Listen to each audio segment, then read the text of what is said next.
Avvalambor assalomu alaykum. Sizlarni tabriklayman. Telegram ijtimoiy tarmog'ida faol SMM bot ishga tushgani bilan. Biz Telegram ijtimoiy tarmog'iga kirib, qidiruv tugmasini bosamiz hamda u yerga faol SMM bot deb yozamiz. Mana shu tarzda yozganimizdan keyin birinchi botga kiramiz.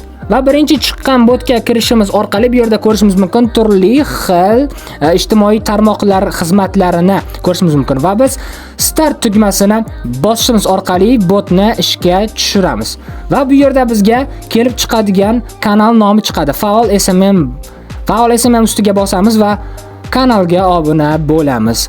Va natijada orqaga qaytamizda tekshirish tugmasini bosish orqali biz asosiy menyuga o'tib olishimiz mumkin. Bu yerda turli xil xizmatlar, buyurtmalar, raqam olish, hisobingizni to'ldirish orqali hisobim bo'limini ko'rishingiz mumkin bo'ladi. Qo'llab-quvvatlash tizimlari mavjud. Qiziq bo'lsa like bosing, kommentga plus belgisini bosing va bizni kuzatib boring. Hammaga rahmat.